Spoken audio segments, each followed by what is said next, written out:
Making a simple unoccupied bed, explained. Bed. Before you start any bed, check that the bed stead is strong enough to receive the patient, the mattress is firm, the bed is locked to avoid any jerky movements. You have to put 2 chairs in a position at the foot end of the bed, and 2 nurses are supposed to make the bed, a main performer and an assistant. So the main performer stands closer to the door or the entrance of the bed, and the bed sheets are arranged on the 2 chairs in a position. You arrange them by putting the last thing to pick first on the chairs, so that the first thing to pick will come topmost. And that's the counterpane, which is the colorful material placed down there for beautifying the bed. This is the top sheet, which should be very clean, that covers the patient. This is the drawer sheet that covers the drawer Macintosh to prevent contact with the rubber material. The drawer Macintosh is rubber to prevent soilage of the bottom sheet.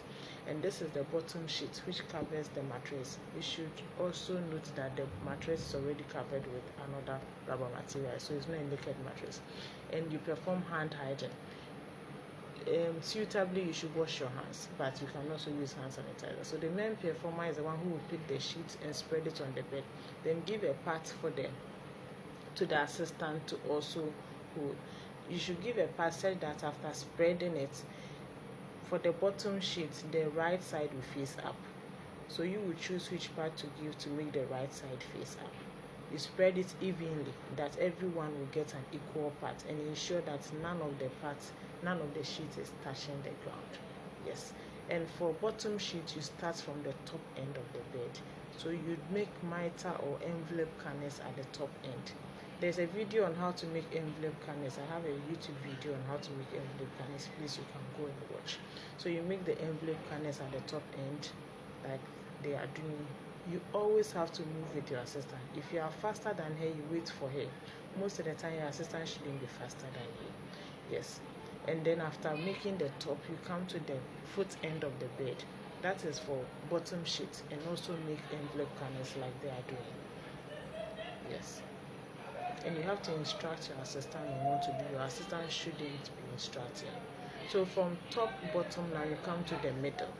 And you make sure you pull the sheets tight so that there will not be creases. Yes. After that, you pick your drawer Macintosh. The drawer Macintosh is stored by rolling so that it will prevent breakages in the rubber material. That's why they are unrolling it. And then when you're attacking under, you draw. That is how you draw. You draw with the assistant, and the main performer tacks more at her end while the assistant tacks less, so that if there is soilage, we can pull the clean part to the bed. Yes, the purpose of this is to prevent soilage of the bottom sheet. That's why it is rubber, and it is the part that the patient's bottom will lie on. It's always just at the edge of the pillow or at where the patient's bottom will lie, and it is covered with this drawer sheet so that the patient's skin will not come into contact with the rubber material, which is very uncomfortable. Yes. The drawer sheet is also tacked under with most parts at the main performance part. So this is how you drape your pillow. Draping of pillow, I have a video on it. The style, you can watch that video to perfect yourself, or you can slow this video down or pause to learn it. So you can give it to your assistant, and then you attach the pillow, or you hold it and assistant will attach the pillow and pull the pillowcase over. Make sure that the opened end of the pillow always faces away from the door. It shouldn't face where the entrance of the door is. So the patient ideally will lie on this part before the top sheet. So this is the top sheet, which now covers up to the pillow. Yeah, so you spread it evenly.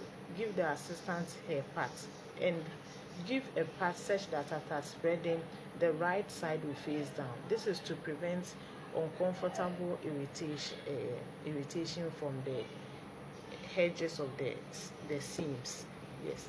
So with the top sheet, ideally you are supposed to fold over. So this part is a mistake. You don't fold under. You fold over itself at the bottom end. But you should also know that you do the foot end of the bed before you go to the top end. That is for top sheet. unlike the bottom sheet where you do the top end before you do the foot end.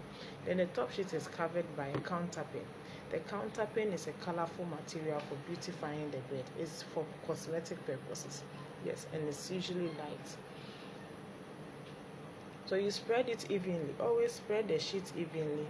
With the counterpane, you have to make envelope canals with it at the foot end of the bed, like they are doing. Yes.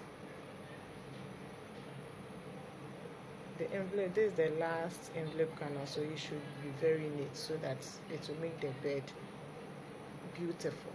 And at the head end of the bed, you fold the top sheet over the counterpane like they have done, and it should be halfway the pillow. Yes, then you tuck in the sides, then stretch it to remove creases, and the bed is neat there to beautify the whole world.